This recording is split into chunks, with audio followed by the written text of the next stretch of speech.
Que a doce paz do Senhor Jesus esteja no seu coração. Seja muito bem-vinda a mais uma aula da nossa escola bíblica. Eu sou o professor Egivanildo Tavares e falo aqui da Assembleia de Deus em Santa Rita, na Paraíba, que é liderada pelo pastor Djalma Silva. Hoje nós vamos estudar a lição de número 11, que traz o tema Sendo Cautelosos nas Opiniões.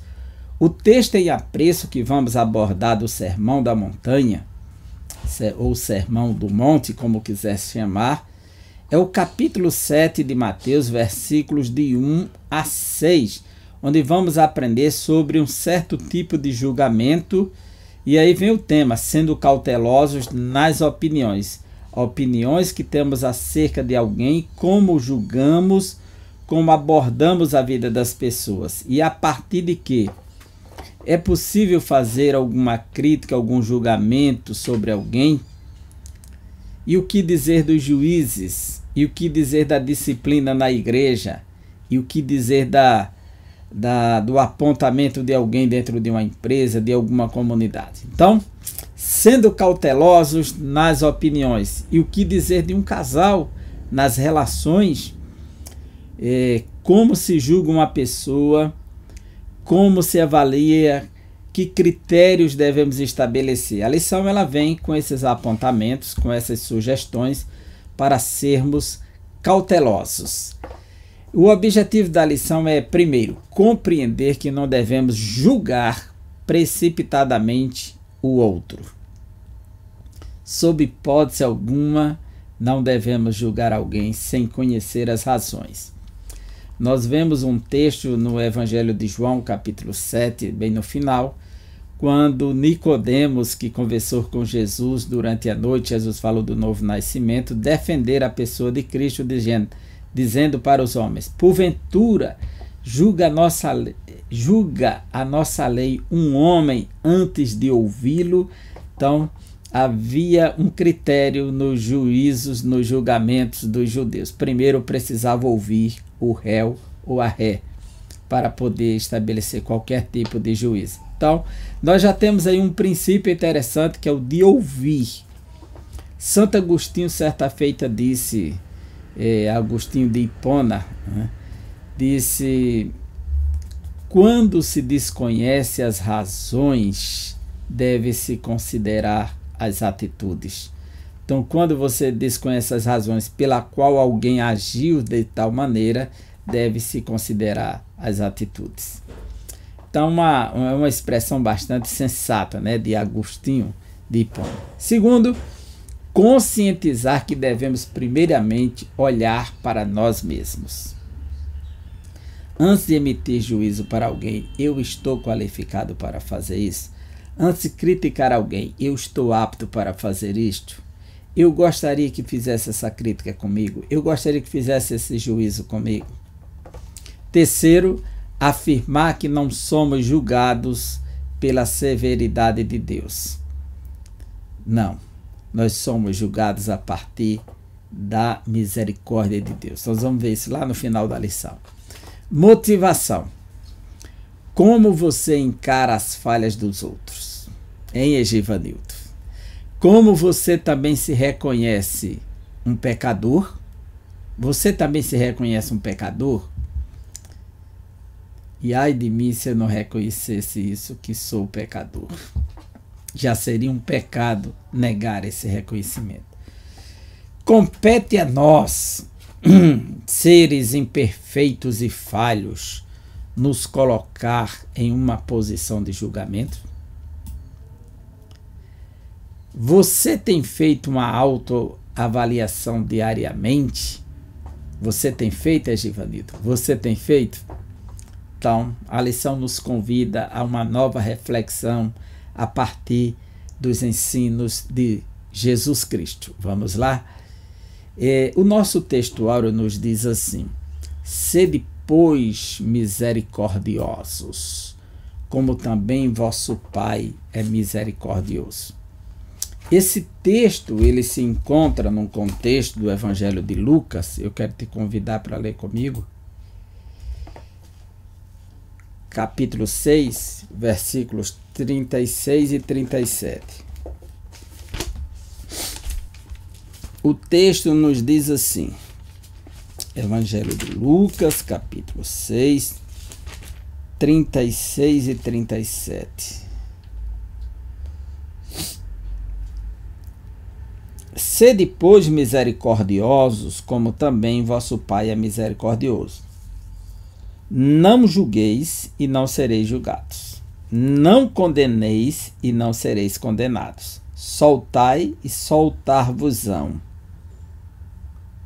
Olha só, Jesus estabelece um princípio em que nós devemos estabelecer critérios primeiro passando por nós. E ele continua e diz assim, versículo 38. Dai e ser-vos-á dado. Boa medida recalcada, sacudida e transbordando, vos deitarão no vosso regaço, porque com a mesma medida com que medirdes, também vos medirão de novo. Jesus toma aqui uma figura de linguagem que vem do mercado, da compra das sementes, onde havia um padrão de medida, que trazia, batia, colocava no pote, socava, ia até preencher. Então, quando ela estivesse cheia, então era essa medida que você queria pagar o preço justo e receber a medida justa que ele está falando. Na medida, ele usa isso como metáfora, como nós gostamos de comprar uma coisa e receber no valor equivalente do pagamento, da mesma forma são os julgamentos, os juízos que estabelecemos. À medida que medimos as pessoas, que fazemos justiça a ela, é o que nós esperamos. Se nós praticarmos injustiça contra as pessoas, também colheremos injustiça. Esse é o padrão do ensino de Jesus. A verdade prática nos diz: quando julgamos as pessoas, nos colocamos em uma posição que não compete a nós, seres imperfeitos e falhos. Isto não quer dizer que não existe nenhum tipo de juízo lícito ou válido, se pegarmos ao pé da letra. Precisamos compreender esse texto no seu contexto. Que tipo de julgamento, de juízo Jesus está falando em Mateus capítulo 7? Então vamos até o final da lição para compreendermos. Nós sabemos que tem o juízo ou o julgamento de uma nação, o juízo e o julgamento de uma cidade, o juízo ou o julgamento de uma tribo, de um povo, de uma comunidade, de uma igreja toda. Nós vemos nas 7 cartas do Apocalipse que há um julgamento para cada uma delas e há promessas de restauração com arrependimento. E existe o juízo que se faz de uma pessoa ao julgamento. E existe o juízo interior que alguém julga a si mesmo. Embora Paulo, em um certo contexto, diz: e eu não julgo a mim mesmo, mas o Senhor é quem me julga, em relação à sua ação na igreja de Corinto, se ele estava fazendo o juízo correto ou não, ou se havia orgulho. Então ele disse: eu não julgo a mim mesmo, mas o Senhor é quem me julga, se ele está sendo leal ou não. Porém, nós temos aqui no Evangelho de Lucas, capítulo 7, versículo 7, um homem que faz um juízo de si mesmo, um julgamento de si mesmo, que é o centurião que manda pedir a ajuda de Jesus para curar o seu servo. Aí o capítulo 7, ele diz assim, versículo 7. E por isso nem ainda me julguei como digno de ir ter contigo. Quer dizer, ele julgou que Jesus era tão santo e ele tão impuro que ele não julgou alguma dignidade nele de ir ter até a pessoa de Jesus. Então, um juízo pessoal que faz de si mesmo em um certo contexto. Já Paulo disse: eu nem a mim mesmo julgo, já diz respeito a outro contexto. Então, esse termo juízo, julgamento é muito amplo, tá certo? E se ele não tivesse valor, não existiria disciplina na igreja, não existiria disciplina na cidade, não existiria disciplina no governo, no país, numa nação. No mundo, né, tem a ONU para julgar as nações. Então, quando julgamos, e existe o juízo final de todos os ímpios, o julgamento também. Quando julgamos as pessoas, nos colocamos em uma posição que não compete a nós. Qual o tipo de julgamento que não podemos exercer sobre alguém? E que tipo de julgamento seria possível exercer? O próprio Jesus ensina isso para nós. E a lição, ela nos dá uma abertura para isso. O texto diz assim: não julgueis para que não sejais julgados. É interessante pensarmos nesse texto, como traduz, vamos dizer, a Bíblia NVI, a Bíblia Viva e outras Bíblias. A tradução diz assim: a Bíblia Almeida atualizada diz: não julgueis para que não sejais julgados. A Bíblia NVI também diz: não julguem para que vocês não sejam julgados. A Bíblia Viva diz: não critiquem, e assim vocês não serão criticados. A palavra crítica, que vem do grego kritike, é uma palavra que tem na origem, na palavra, no verbo crino, que é o verbo julgar, que está na lição, né, citada aqui. Então, essa expressão não julgueis para que não sejais julgados diz respeito ao ato de alguém lançar o juízo ou a crítica sobre alguém sem fundamentos, tá certo? Sem fundamentos. Por exemplo, no Antigo Testamento, todo o juízo só era válido se tivesse ao menos 2 testemunhas. Então, um juízo válido, é isso. E Jesus, ele ensina um padrão de equidade, de justiça, de perfeição. Mas aqui ele diz: não julgueis para que não sejais julgados. Ele não está invalidando qualquer tipo de julgamento. Pois no capítulo 6, que estudamos já, ele fala do julgamento. Se você for trazer uma oferta, lembrar que tem alguém que tem uma dívida, volta-se nele, te entrega, te denuncia ao juiz, você vai ser preso, alguns serão condenados. Ele falou que existem julgamentos válidos, né? E mostrou como evitar passar por processos judiciais. Então, porque com o juízo com que julgardes sereis julgados, e com a medida que tiverdes medido vos hão de medir a vós. E aí vem a metáfora de medida do padrão do mercado, né? Da compra, de fazer justiça. E por que reparas tu no argueiro que está no olho de teu irmão e não vês a trave que está no teu olho? É interessante isso aqui, porque Jesus usou aqui uma expressão bastante forte para o contexto, quando ele fala de trave. E nós temos aqui 2 palavras gregas, uma argueiro, que é cisco, né, qualquer tipo de fragmento, e a trave, que é um pedaço de madeira, uma tranca, pode ser a tranca que está no teu olho, a trava que está no teu olho, a madeira que está no teu olho, que é a trave que está no teu olho.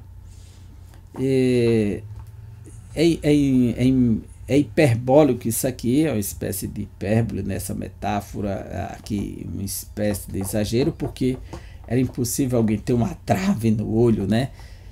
E pode ser que alguém que sofra de visão, antigamente não havia cura para a vista, a não ser que acontecesse um milagre. Há muitos casos de cataratas na Bíblia, pessoas que perderam a visão com certo tempo. E casos de guerra, né, ou acidentes que alguém perdia um olho e ficava com a visão vendo de uma forma péssima por um olho, e com outro que era que muitas vezes em casos de guerra arrancava-se o olho com uma lâmina, com instrumentos cortantes, era assim que fazia, e tapava tornava um caolho, né, com certa matéria de couro aqui, e fechava o olho. Chama de tapa-olho, tapava o olho, né? Tapa-olho. Então, talvez Jesus esteja usando essa ideia que alguns sabiam que tinham pessoas que só enxergavam por um olho e não enxergavam bem e queriam tirar o cisco, o argueiro do olho do outro. Ou como dirás a teu irmão, deixa-me tirar o argueiro do teu olho, estando uma trave no teu. O que Jesus está tratando aqui é da hipocrisia. Veja que o 5 responde: hipócrita, tira primeiro a trave do teu olho. Quando Jesus usa o termo hipócrita aqui, ele não limita só a escribas e fariseus. Só existe um momento no Sermão da Montanha que ele vai usar o termo escribas e fariseus, que é o capítulo 5, versículo 20, quando, eu acho que é o 20, quando ele diz: se a vossa justiça não exceder dos escribas e fariseus, mas não quer dizer que o tempo todo Jesus esteja sempre confrontando o seu ensino com a dos escribas e fariseus.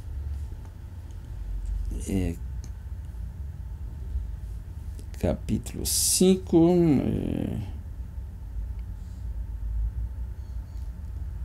eu estou em Marcos, Mateus,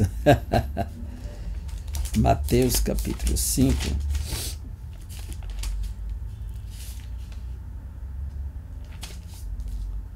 isso, versículo 20, porque vos digo, se a vossa justiça não exceder a dos escribas e fariseus, de modo nenhum entrareis no reino dos céus. Quando ele aplica hipócritas, ele está sempre falando de forma mais genérica, porque havia hipócritas entre os pobres, entre os ricos, entre os fariseus, entre os saduceus.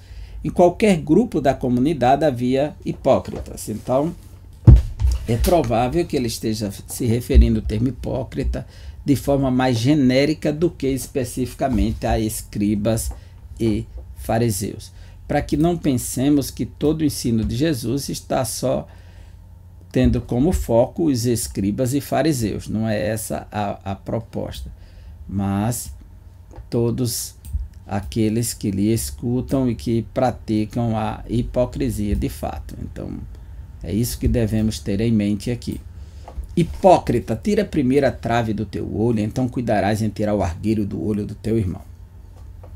E o 6, que é o texto mais desafiador do campo da interpretação desse texto do capítulo 7. Não deis aos cães as coisas santas, nem deiteis aos porcos as vossas pérolas, para que não as pisem e, voltando-se, vos despedacem. Esse texto aqui, ele não alguns separam já por um título esse versículo 6 do versículo 5, como se essa primeira perícope, esse primeiro estágio dessa revelação do ensino de Jesus se fechasse no 5, quando ele aplica que aquele que está julgando indevidamente, que está julgando de forma injusta, é o hipócrita. Aquele que está querendo tirar o cisco no olho dos outros, tendo uma trava no seu olho, é o hipócrita. Então, esse versículo 6 seria independente. Já outros tentam encaixar esse 6 no contexto do 7. Outros acham que esse 6 é o começo de um novo estágio. Por exemplo, quando Jesus diz assim, chega aqui no 6, para você ter ideia, ele vai dizer assim: não deem o que é sagrado aos cães, nem atirem suas pérolas aos porcos, né? Caso contrário, estes as pisarão, e aqueles, voltando-se contra vocês, o despedaçarão. Primeiro, entregar coisa sagrada aos cães. Eles vão pisar. Né? Eles vão pisar. E eles não dão uma mínima, né? E os cães não vão tratar com respeito, eles vão devorar. E depois ainda irão atacar as pessoas que lhe deram. Alguns entendem aqui a comida que era levada do sacrifício, que era comida sagrada, e para não entregar isso aos cães, né? E que são aqueles que voltam para morder as pessoas. Outros enxergam aqui a questão também do porco, que é um animal imundo, impuro pela lei, e imundo porque ambos são impuros na realidade, que o cão ele bebe sangue, ele pode comer carne de gente, como a comida de Jezabel, ele morde gente. Então, além de ameaçador, ele também era tratado como impuro, comia muita coisa, e comem os cães se deixar, né? Esses cães soltos, e não havia esse cuidado todo com os animais antigamente, esse tratamento de luxo.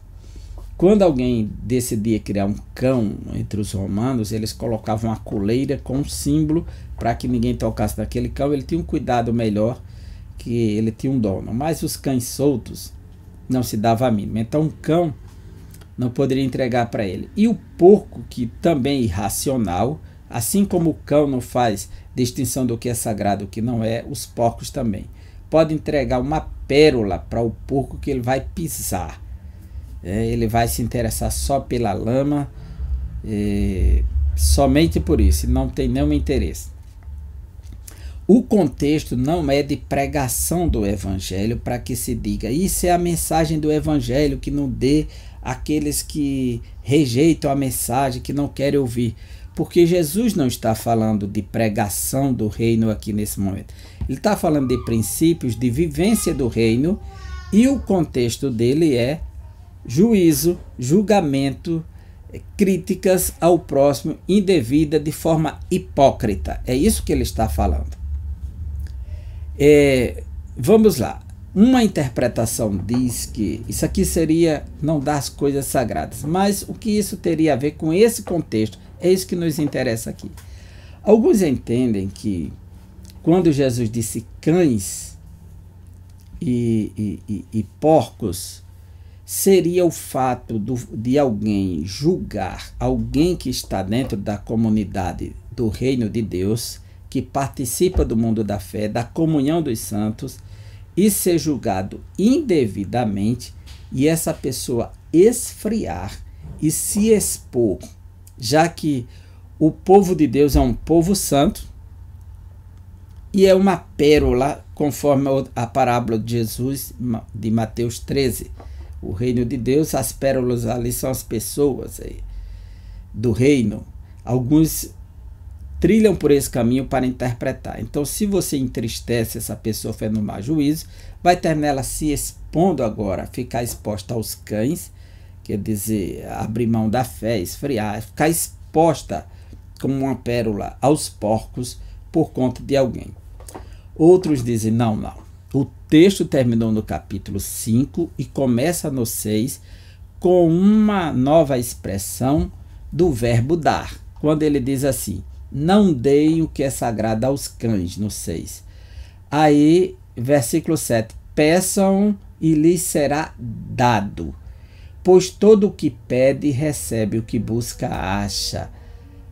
Qual de vocês, se seu filho pedir pão, lhe dará pedra? No 9. Ou se pedir peixe, lhe dará uma cobra. Se vocês, apesar de serem maus, sabem dar boas coisas a seus filhos, quanto mais o Pai de vocês que está nos céus dará coisas boas aos que lhe pedirem.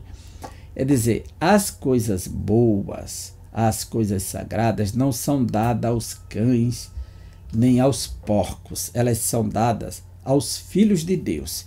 Então ele começa esse texto dizendo, não deem, agora peçam que será dado, batam que se abrirá, e busquem que acharão, todo que pede recebe, todo que busca encontra, e aquele que bate a porta será aberta.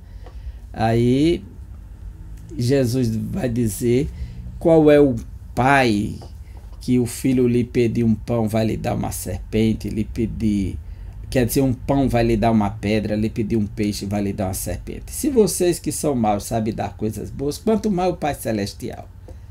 Então esse texto estaria nesse contexto. Mas voltemos ao texto. Porém outros vão dizer, não deem pérolas a porcos, eles pisarão as pérolas, diz a Bíblia Viva. Não deem coisas santas a homens depravados. eles voltarão para atacar vocês. Veja, aí é uma interpretação, né? A Bíblia atualizada diz: não deis aos cães o que é santo, nem lanceis ante os porcos as vossas pérolas, para que não as pisem com os pés e voltando-se vos dilacerem. A NVI vai dizer: não deem o que é sagrado aos cães, nem atirem suas pérolas aos porcos. Caso contrário, este as pisarão. E aqueles, os cães, né, voltando-se contra vocês, os despedaçarão. Essa outra tradução, deixa-me ver.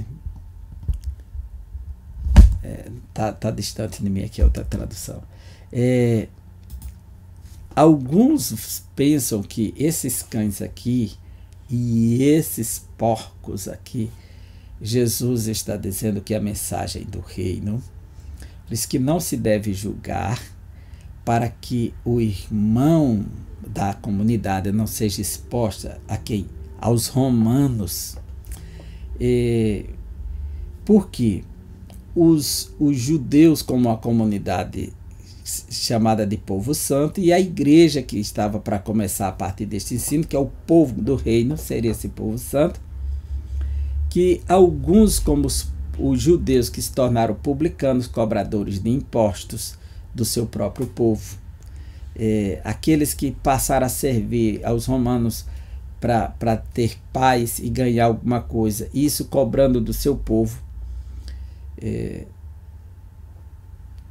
para que ninguém se revolte na comunidade e vá servir aos romanos, os cães. Seria nesse sentido.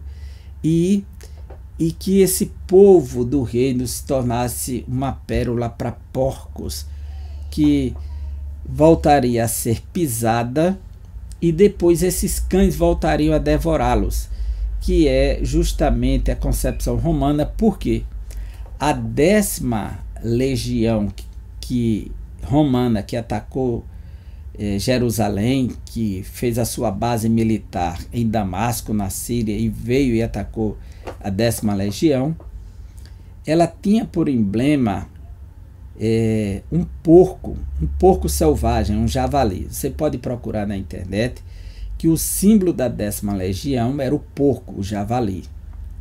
Então, quando Jesus falou isso, não deis aos cães as coisas santas, nem deiteis aos porcos as vossas pérolas, seria dizer: não entregue aos romanos aquilo que é nosso, não entregue aos cães, para que não as pisem e voltando-se vos despedacem. Quer dizer, volta a atacar aqueles que estão entregando as suas pérolas. Que não despreze aqueles, não julguem aqueles que seguiram os romanos, que vão ouvir a mensagem de Cristo e vão se voltar para ele. Jesus comeu com publicanos, com pecadores, que estavam a serviço dos romanos, e chamou aquele do que estava perdido, que o Filho do Homem veio buscar e salvar. Essa é uma interpretação mais aproximada desse texto, ok?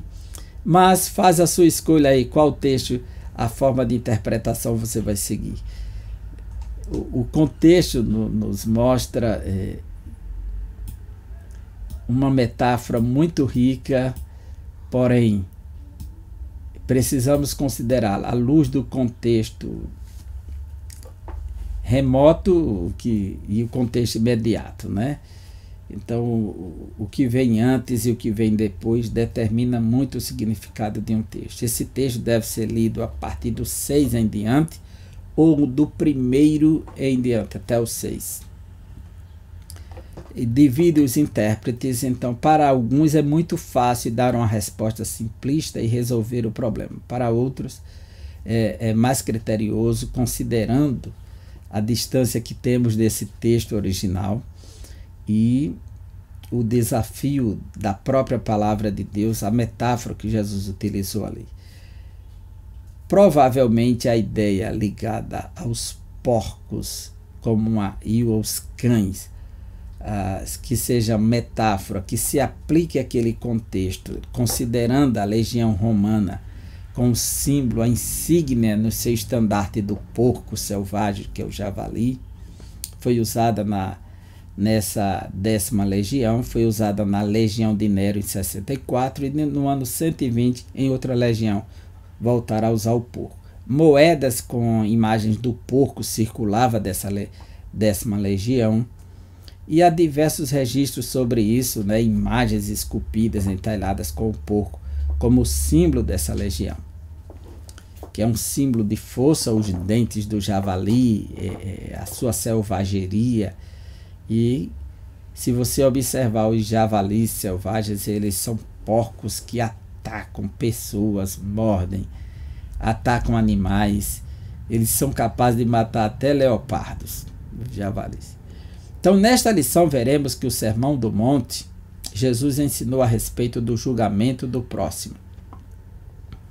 O mestre foi bem enfático ao declarar: não julgueis e não sereis julgados.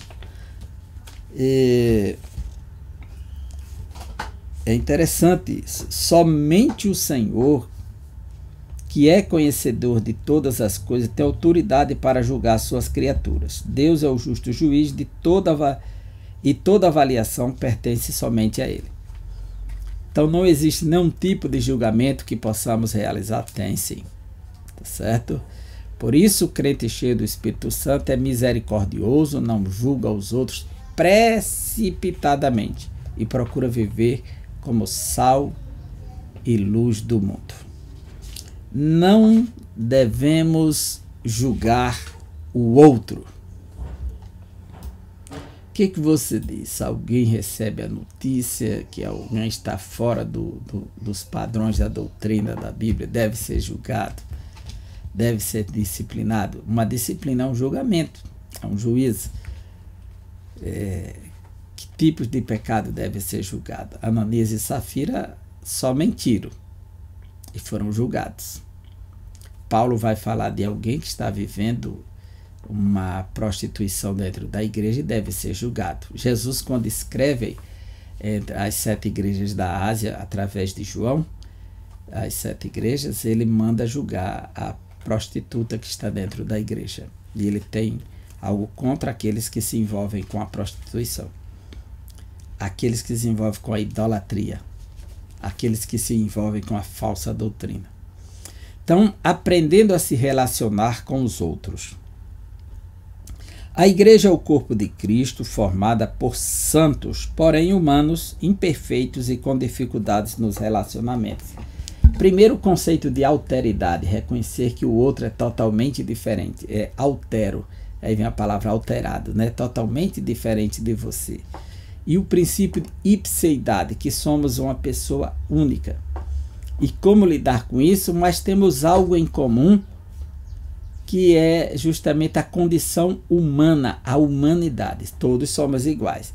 E quando tratamos do corpo de Cristo, ao dizer é cristão, precisamos considerar que a morte de Cristo nivelou a todos e colocou no mesmo lugar. O que importa é estar nele. E não podemos levar alguém ao tropeço, o nosso irmão, que Cristo morreu por ele. A igreja é o corpo. Então, por isso estamos sujeitos a enfrentar contendas e disputas. Paulo recebeu a notícia que havia disputas na igreja de Corinto. A família de Clói disse: olha, lá estão divididos na igreja. Uns estão dizendo eu pertenço a Paulo, outros estão dizendo a Apolo, outros estão dizendo que é a Cristo, outros estão dizendo que é a Pedro, e está tudo dividido lá. Havia uma contenda entre os irmãos. Esse era um problema a ser resolvido. Outra questão era os irmãos estão levando para os tribunais causas que podiam ser resolvidas entre eles. E eles não se sentiam capazes de julgar, embora o Senhor tenha confiado a eles a capacidade de julgar o mundo e os anjos. Paulo vai dizer no capítulo 6 de 1 Coríntios. Tal verdade nos mostra que Jesus não espera do crente perfeição. Contudo, ele exige que os súditos do seu reino sejam éticos e misericordiosos. Sede, pois, misericordiosos, como também o Pai é misericordioso. O Sermão do Monte é o código de ética dos servos de Deus. Então nós devemos considerar o que está no Sermão do Monte. É o princípio basilar e fundante da fé cristã. Ninguém deve ser julgado. Ninguém deve ser julgado. Veja o tópico 2 aí. Será que o crente não pode emitir nenhum tipo de julgamento, parecer ou opinião? Se fosse assim, nosso Senhor contrariaria seu próprio ensino presente no texto, pois nos alertou que devemos atentar para algumas pessoas que procedem como cães e porcos. Além dele mesmo julgar o procedimento hipócrita de escribas, fariseus e toda a classe que caía na hipocrisia. E Paulo fazer julgamento dos cristãos de Corinto e de outras igrejas, conforme 1 Coríntios 5:12. Olha só, vamos lá. O próprio Jesus, no Evangelho de João, capítulo 7, versículo 24, ele deixa claro que ele não impede o julgamento como um processo lícito e necessário, contanto que seja pela reta justiça. Veja só, 7:24. Não julgueis, disse Jesus, não julgueis segundo a aparência. Quer dizer, está proibido julgar segundo a aparência. O que eu penso, o que eu acho. Não é, o julgamento verdadeiro não é feito segundo a aparência. Não julgueis segundo a aparência, mas julgai segundo a reta justiça. Mas segundo a reta justiça, com testemunha, com prova do caso, tem que ser julgado. Então, Jesus deixa claro que tipo de julgamento não fazer, ou como fazer e como fazer de forma correta, segundo a reta justiça. Para que ninguém pense que não há nenhum tipo de julgamento mais dentro da igreja hoje, e considerando as palavras de Jesus de forma radical ao pé da letra, sem considerar outros momentos do ensino de Jesus. Então, cada texto no seu contexto. No caso de 1 Coríntios 5:12, que Paulo diz que julgou, 5:12, veja só, o contexto aqui é de disciplina. Havia testemunhas que o homem estava em pecado, tendo relações com a sua madrasta e dentro da igreja. Aí Paulo disse, olha, vocês vão considerar esse camarada aí, o profano aí, levedando a massa, vocês que são a nova massa, as primícias de Cristo, ele é a nossa Páscoa, não pode permitir isso. Aqui no capítulo 5, aí ele diz, 5:12, porque tenho eu em julgar também os que estão de fora? Não julgais vós os que estão de dentro? Mas Deus julga os que estão de fora. Tirai, pois, dentre vós esse iníquo. Julguem e tirem. Vocês não sabem que ele está em pecado, ele precisa ser disciplinado. Ele precisa ser entregue a Satanás para que o espírito seja salvo no dia do Senhor. Então era uma disciplina severa para a prostituição dentro da igreja. Então Paulo disse, olha, eu não tenho que julgar os de fora, eu tenho que julgar os de dentro. Os de fora quem vai julgar é o Senhor. Mas nesse caso que tem as testemunhas, se você ler o capítulo todo de Coríntios, fica claro isso aqui, certíssimo. E Paulo diz que os judeus estão sendo julgados porque eles assassinaram o Senhor Jesus Cristo e estão perseguindo a igreja na primeira carta aos Tessalonicenses, capítulo 2, versículos 14 e 15. Então, o juízo desses judeus ímpios que crucificaram a Cristo e perseguem a igreja é inevitável. A ira de Deus cai sobre eles, Paulo diz, por sua impiedade. Aqueles que assassinaram Jesus, eles são culpados disso. E no outro caso, julgar os espíritos se eles procedem de Deus ou não, como também a igreja tem o poder de julgar os profetas. 1 Coríntios capítulo 14, Paulo deixa claro que devemos julgar os profetas. Quando alguém está profetizando, 14:29, de 1 Coríntios, Paulo diz que um vai profetizar e os outros irão julgar se aquela profecia está de acordo com a palavra de Deus, se procede do Espírito de Deus ou não. Tá certo? Então toda profecia precisa ser julgada pela igreja. A igreja está apta para isso, porque ela recebeu a revelação da palavra e tem um Espírito Santo. Então é nesse sentido. O julgamento defendido por Jesus. Quando Jesus disse não julgueis, ele usou o verbo crino, que no grego significa decidir, escolher, aprovar, estimar e preferir. Esse verbo aqui, crino, também é usado para peneirar, que era a escolha do trigo, como alguém faz a escolha do feijão. Então peneirava e separava o que estava estragado do bom, fazia juízo, esse não presta, tira daqui, e peneirava. Então esse verbo crino tem essa ideia de peneirar também, fazer o processo de purificação, de separação, é um critério estabelecido. Ele queria ensinar que não podemos julgar alguém tão somente baseado em nossas observações ou pela aparência pessoal. A tradução viva, como a tradução de Phillips, que diz não criticar sem argumento, ela traduz muito bem. Não critiquem para que vocês não sejam criticados. Porque quando usa o termo julgar, as pessoas pensam logo assim, nenhum tipo de julgamento pode ser feito. Existem níveis de julgamento e julgamentos podem e devem ser feitos. Agora, há tipos de julgamentos hipócritas, que é essa crítica indevida, sem constatar, sem nada, ou julgar indevidamente, que Jesus condena. O hipócrita, é isso que ele está falando. As Escrituras Sagradas nos ensinam a não julgarmos, como também não admitir falso rumor e a testemunha falsamente contra alguém. Então, se não julgar falsamente, é isso que ele diz. Que se nós pensássemos em é impossível julgar, então ninguém poderia estabelecer a norma, o padrão, a doutrina. Não é a doutrina, é a disciplina e o equilíbrio das coisas.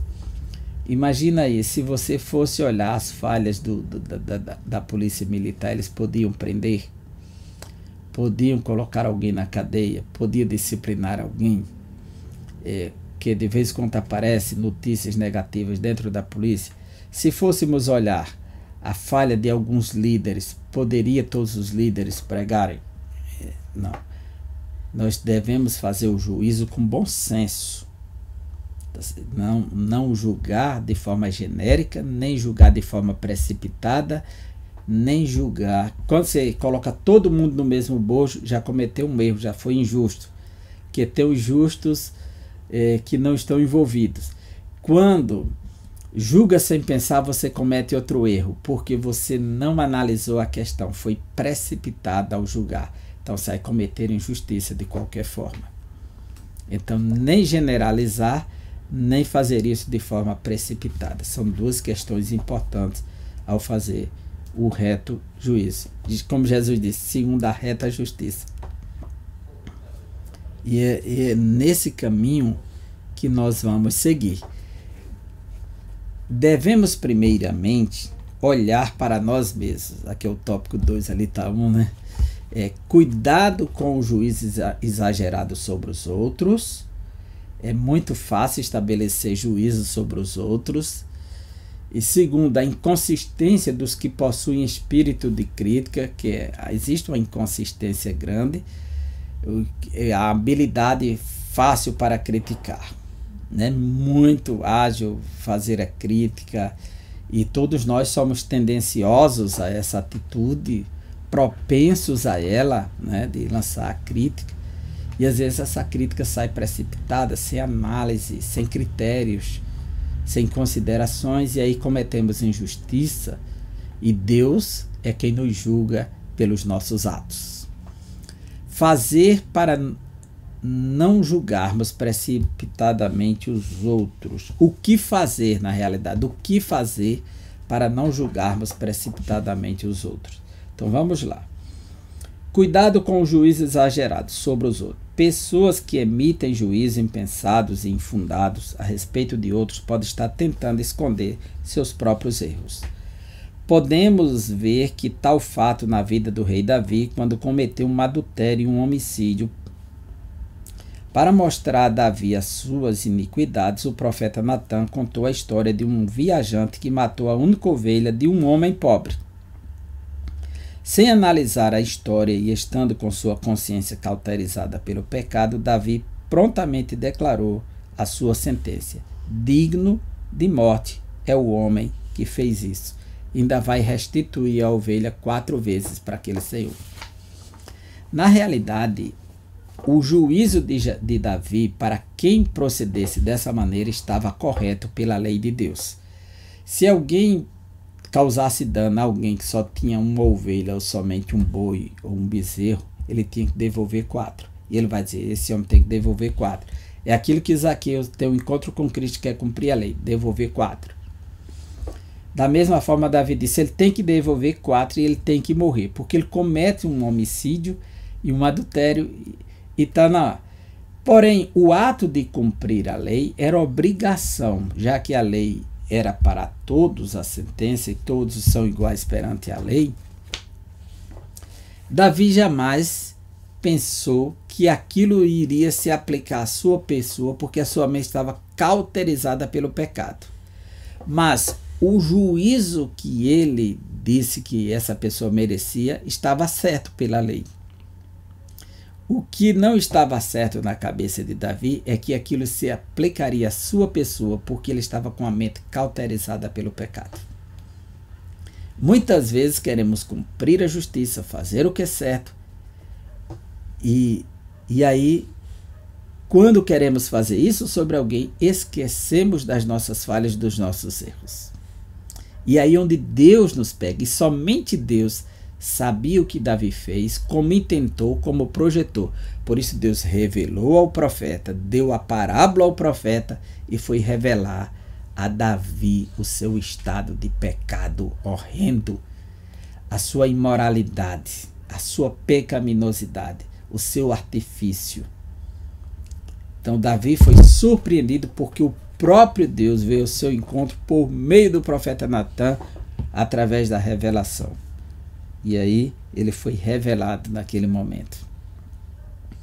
Não é que Davi não pudesse emitir esse tipo de juízo numa situação dessa, porque as grandes situações eram levadas para a sala do trono, a sala do juízo, para que o rei julgasse mesmo, mas segundo a reta justiça. Só que naquele dia, ele não tinha uma pessoa, ele tinha uma história, no qual ele decidiu aplicar a reta justiça, a morte e a restituição daquele que sofreu o dano. E não sabia que o infrator era ele mesmo. Que Deus tenha misericórdia de nós.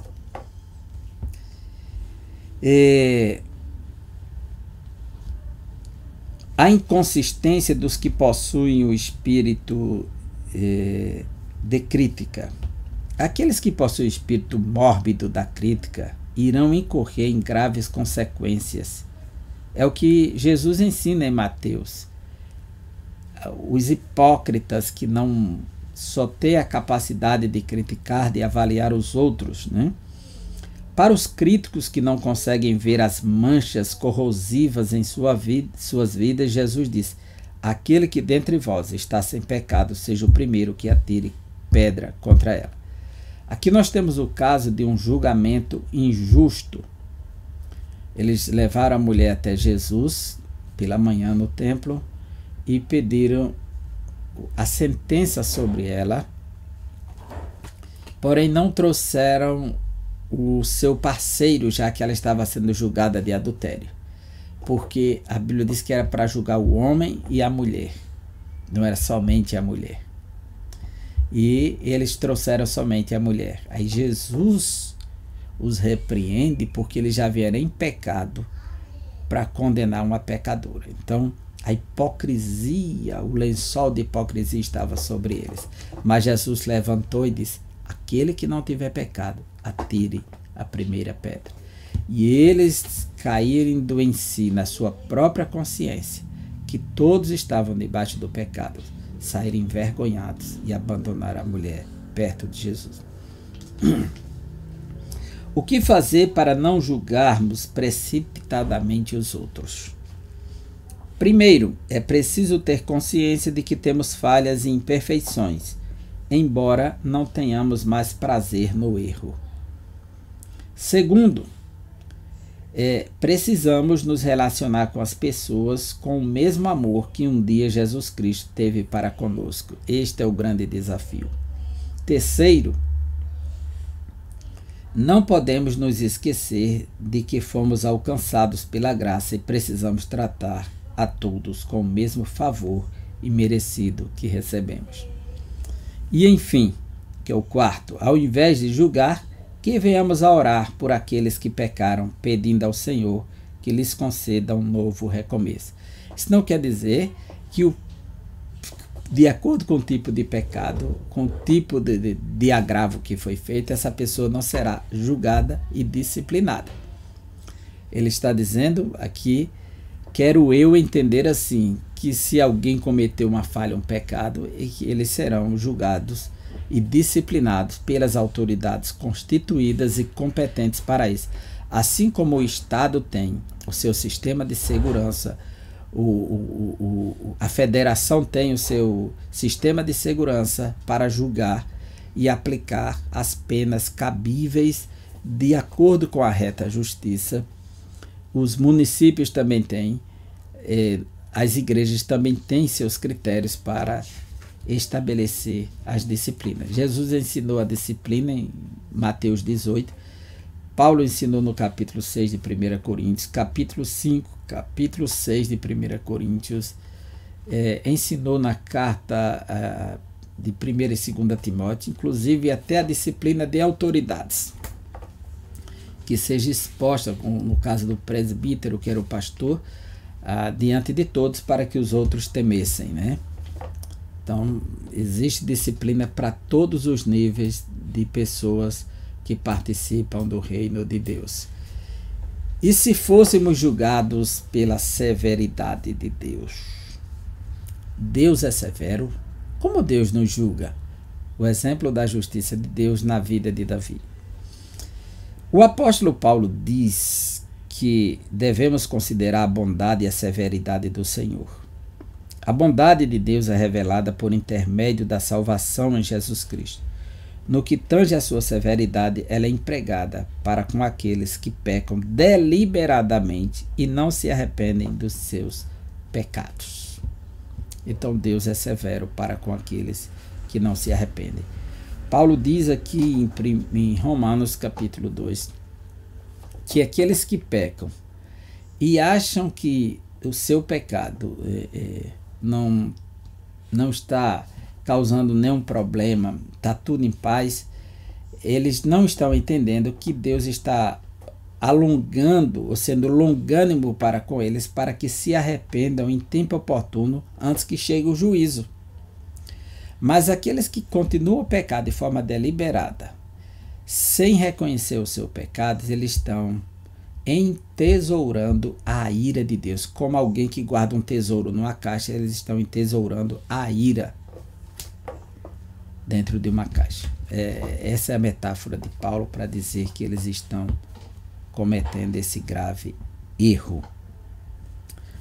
Como Deus nos julga? O Todo-Poderoso não é um ser que está lá no céu desejando agir brutalmente e que descarrega a sua ira aleatoriamente, como fazem os deuses da mitologia grega. É preciso compreender que no relacionamento com as suas criaturas ele age com retidão e justiça. Justiça, verdade e misericórdia são a base do trono de Deus.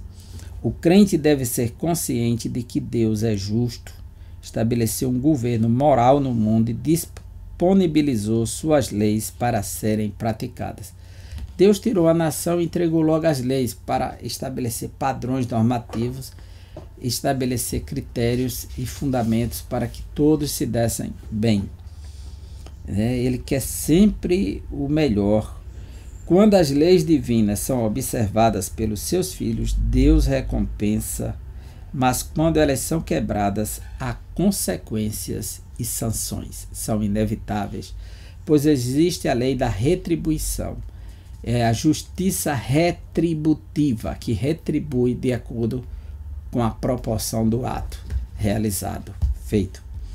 O exemplo da justiça de Deus na vida de Davi. Davi era um homem segundo o coração de Deus. Segundo o coração de Deus, porque Deus que o escolheu para ser rei. Então foi escolha do coração de Deus. Saul foi uma escolha do coração do povo e Davi é uma escolha do coração de Deus.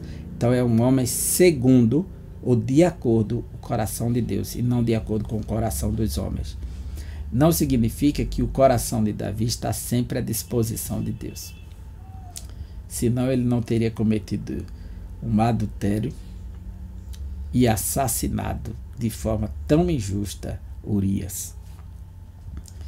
Porém, ao pecar contra o Senhor e o próximo, ele experimentou a justiça divina. Embora amasse seu servo todo-poderoso, não o isentou da punição.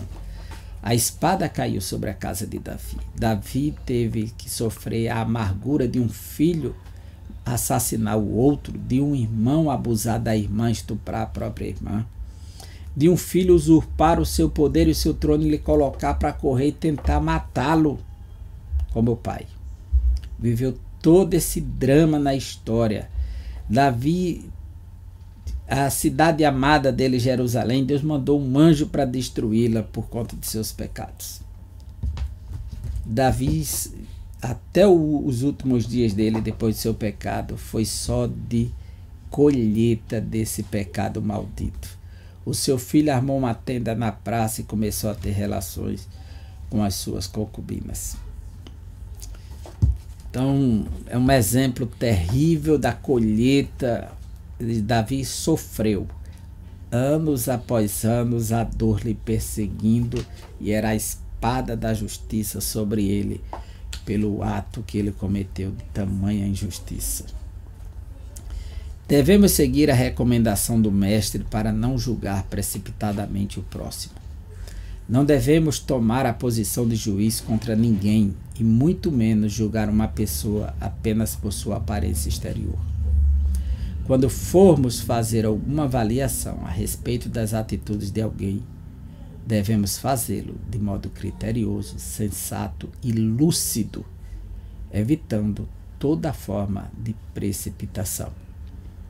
Que Deus abençoe você. Muito obrigado por ter ficado até aqui conosco. E até a próxima aula, se Deus assim nos permitir.